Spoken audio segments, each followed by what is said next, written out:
Hello, this is Hazel Jane and Hazel Jane Tarot, and I'm back again with another VR. There's so many VRs going around at the moment, or so many hashtags, and this is a hashtag court card favorites, and this is a response to Will at Atypical Tarot. So I was really excited about this hashtag because I did major favorites really recently, and I was looking forward to seeing Will's version of this because he said he was going to do the court cards. And yeah, so without further ado, my court cards are very different to his, and it was really good fun going through all my decks. So I have a lot of very figurative tarot decks that show a lot of sort of fairly realistically presented people, and a lot of that, as a result, I think I have a lot of really court cards that I really liked. So certain decks, when I was shortlisting, I sort of went through every deck, pulled out the court cards that I liked from each deck, and I ended up with 84 cards that I've had to narrow down to just one for each court card. So the Slow Tarot, which this is the Page of Coins is from, came up quite a lot in my shortlist because Lacey Bryant, the artist, has done a fab job of drawing the people in these cards. So this is my chosen favorite Page of Coins, or Page of Pentacles. I love this little girl. She has, it brings together two things really that I think I associate with the suit of Pentacles: the sort of business entrepreneurial side of things, of her starting her little lemonade selling stand, and also the connection with earth and nature of creating her own lemonade from the lemons that maybe grew in her garden or something. So yes, I love, and the playfulness of the way she's drawn. So that's the Page of Coins. Then we have the Knight of Coins. Now, I found generally the Knights I wasn't somehow as bothered by. I had lots of cards in my Page shortlists and lots of cards for my Queens, but very few Knights came up in my favourites. And I ended up picking this card from the Game of Thrones Tarot as my favourite Knight of Coins. So this shows Brienne from Game of Thrones, and she's in the classic Rider-Waite-Smith posture for the Knight of Pentacles. But, you know, if you're familiar with the show, you know, Brienne's character, she is very much, she makes a vow, she keeps her vow, she's very reliable and steady. And, you know, when she was trying to track Arya to fulfill her promise to Caitlin and so on, you know, she's really loyal that way. So I feel she's a good fit for the Knight of Coins, and she's my favourite character in Game of Thrones. So I like it when she comes up in the cards in that deck. So Queen of Pentacles, this was really tough. If you follow me on Instagram, it's at Hazel Jane Tarot, all one word. I've been posting photographs of my shortlist for each card. I had a lot in my Queen of Pentacles shortlist. I love this card. It's really, she's always shown really in a lush, abundant setting, and she tends to be drawn really beautifully. So this is from the Dark Mansion Tarot, which is not a deck I use very much, but it's very pretty, as you can see. And I just love, she's got her big coin and the very ornate clothing and headdress and wooden thrown outdoors under the tree. You can see the hills. I think all the elements are there. I mean, there's so many beautiful Queen of Pentacles cards, but that was the one I ended up picking. And then the King of Pentacles is from the Lightseers Tarot. And again, this was a deck that came up a lot in my short list of favourite court cards. Chris Ann, the creator of the Lightseers Tarot, you know, she draws people really beautifully and captures a really nice energy for each card. This King of Pentacles, he's rather an attractive man, and you know, just looks very comfortable there with his dog, and really sort of captures that, you know, home and hearth and kind of comfort vibe that I would associate with the King of Pentacles. So that is my favorites, court card favorites for the Pentacles suit. So moving on to air next, swords. So we're back to the Lightseers Tarot for my choice for the Page of Swords. This was another one that I found really hard to pick a favorite because there's so many great Page of Swords depictions. But some of the things I really like here is, you know, if the page is investigating and starting to explore the element represented by the suit. You know, the light bulb is, sorry, my big plaster cast hand. I've still got a broken hand. The light bulbs, I'll use this hand. The light bulbs, you know, are very traditional image for ideas. You know, when the light bulb appears in a cartoon above somebody's head. This book, you know, they're reading, exploring ideas. I mean, birds also have the idea of communicating and whispering ideas or twittering ideas to you, you know. And then there's this holding a balance between 2 points, walking on the sword. So I think that idea of exploring and finding new ideas and concepts of a page of swords comes across really well with that card. The Knight of Swords, I had a lot of favourite court cards from this deck as well in my shortlist. This is the Dreamkeeper's Tarot by Liz Houston, and it's an independently produced deck. This was one of the cards that when I saw it online on Liz Houston's Instagram, that really prompted me to want to buy this deck. I love how the black birds flying around seem to have broken away from our knight here, you know, like almost like he has wings, or you can almost imagine another bird's going to break off and fly away into the sky. And, you know, Knight of Swords is so much about charging in there, you know, having a crusade, an idea or ideal that you really want to act on and just going for it. And I think the motion that's conveyed by this flying horse really puts that across really well, and that they've got their sword drawn, you know, and they're ready for action. I love that. Queen of Swords was another difficult choice. So many beautiful Queens of Swords, but I ended up going for this one from the Morgan Greer Tarot. This image is on the box of that deck as well.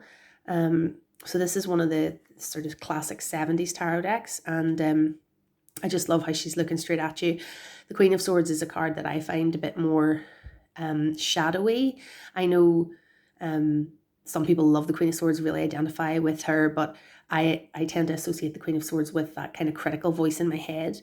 And this is maybe a slightly gentler depiction of the Queen of Swords than some, because of all the red and the red roses, but she is looking straight at you and she's not taking any nonsense. So that's the one I've chosen for Queen of Swords. And for King of Swords, I've gone for the Ciccoli Tarot, the Nicoletta Ciccoli Tarot. So what I liked here, you know, if you think of dominance, you know, the king is sort of having mastery and dominance of the suit of air, that this king is writing very prolifically. You know, you can see the ideas or the pieces of writing almost flying away as birds in the sky, and, you know, the pages all falling around. So it gave me the idea of, you know, sharing ideas with others, and them being spread around, you know, your community or around the world, the way they've sort of scattered the pieces that she's writing have scattered. So that really, I felt, was a nice conveyance of the mastery of communication and thought of air, but with the king. So here is my court card favorites for the swords. We'll go to fire next, wands. So I started the wands again. I had a lot of shortlisted choices for the Page of Wands, because pages seem to be a favorite, which I didn't know before I did this hashtag. But this one was a pretty quick final choice, because I've always liked this one. This is from the Triple Goddess Tarot. So again, if you think of a page as being exploring and experimenting within their suit. So here we have the wands associated with, you know, passion and creativity. So we've got the apprentice, the beginner, the painter, you know, so this could, for me, stand in for any artistic endeavor, you know, that you have to start by doing, you know, you have to learn how to paint by painting. So the learning by doing and experimenting and creating of the Page of Wands, I felt was captured really nicely in that card. The Knight of Wands, again, I didn't have that many in the shortlist for this because I knew this was my favourite one. This is again from the Slow Tarot, and this Knight of Wands, I mean, why do I like this Knight of Wands? I guess mainly he's a hot man, not to be too shallow about it. And when I look at him, he looks a bit like that King of Pentacles I chose as well. He reminds me, this guy reminds me a lot of like the dude in The Big Lebowski. And he seems like a kind of a love him and leave him guy. You know, he's been around, and he's maybe brought some passion into your life, but he's going again on his motorcycle, riding off into the sunset. And I mean, it's a great painting, and it captures that sort of Page of Wands or Knight of Wands vibes for me. I really like him. So the Queen of Wands, again, I had loads on the shortlist for this one, but I love this Queen of Wands. This is from the Druidcraft Tarot. And I mean, the Queen of Wands for me is, you know, whereas astrologically my significator would be the Queen of Pentacles. But aspirationally, my significator would be the Queen of Wands. She's more who I want to be like. She's me on a really good day. And I just really like the confidence of the way the Queen of Wands is depicted. I mean, here you have the fire in the background, you have the cat there as well. But that sort of wide-legged stance that they traditionally, you know, depict the Queen of Wands with, she is in the Rider-Waite-Smith. She's got the wide-legged stance as well, you know, to show the sexual openness and the confidence, sexual confidence of the Queen, and the red.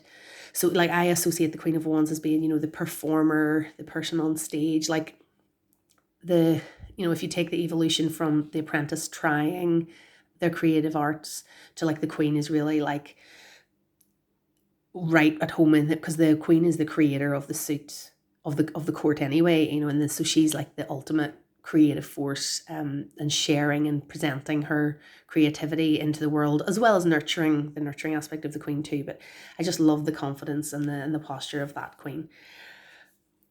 King of Wands was tricky, and I had a few different choices in the shortlist, but I've ended up surprising myself a little by going for this one. So this is the Curandera of Fire from the Herb Crafters Tarot. So a little bit of a different depiction of a court card. And I find it hard to articulate why it was that this one stood out for me. I guess there's a sense for me with the king again of passing on, of sort of not gatekeeping, but caretaking that suit and passing it on to future generations. And the way this King of Wands is presented, you know, sort of in ceremony, maybe in connection with ancestors, maybe teaching the traditions of herbcraft, because this is the Herbcrafters Tarot, you know, to the new generation, or caretaking that knowledge to pass it on. It just sort of felt like maybe this king, this Curandera of Fire is leading a ceremony in this image or something like that. And it felt powerful when I looked at it alongside the other versions of the King of Wands that I had. So this is my court card favourites for the Wands suit. And the Wands is maybe not my favourite suit. I don't know, can you have a favourite suit? I tended to have a lot of preference, you know, favourites in the Wands. So for the cups, Page of Cups. So we're back to the slow tarot. I mean, the pages in the slow tarot are all great, but look at this little guy. He's so cute. He's found a fish in the sea and he's got it in his cup. And just that lovely, you know, the Page of Cups in the Rider-Waite-Smith, you know, he seems like surprised to have found, like, there's a fish in his chalice. How strange. Whereas here, you know, it's like this page has gone off exploring and has discovered this fish, and like that excitement and strangeness of discovery, but you know, with the happiness of finding it, you know. So, and he's immersed there in the water, out paddling, finding what he can. So, you know, if you think of the cups as starting to explore and discover on an emotional plane, I think that is a really nice modern translation of the Rider-Waite-Smith image. Knight of Cups was tricky. It turns out I don't really like that many Knight of Cups, and I had to push myself a little bit to pick one. So we went for this guy from the Lightseers Tarot. You know, what I like about this card is it is a little bit ambiguous. On one front, he is stereotypically exactly the romantic guy. You know, he seems to have come on a white horse. There's like some sort of picnic happening here. Sorry, I need to leave it down so I can point the things out. You know, has he written a love letter? There seems to be wine in this picnic. He's brought roses. He's taken his hat off.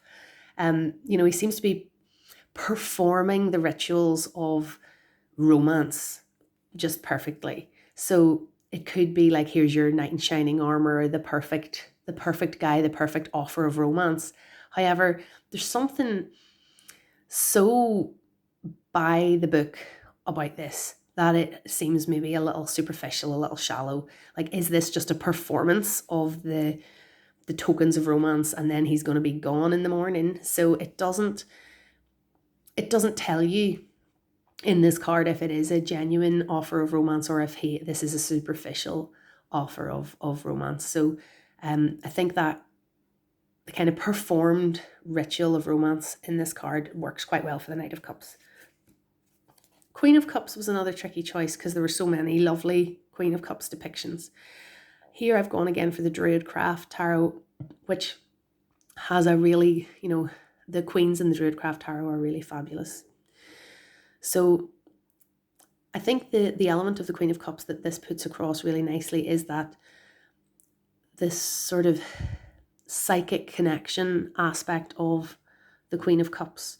The way she's got her foot dipped in the water, and the water being symbolic of, you know, understanding the depths and the kind of that which is hidden and so on. And the way she's holding up the cup, you know, there's a ritualistic appearance to this with her eyes closed. You know, she's really sensing into something rather than just seeing with her you know, with her eyes, with her everyday senses.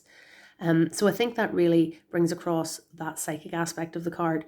And, you know, it was a tricky choice, but I really love that one.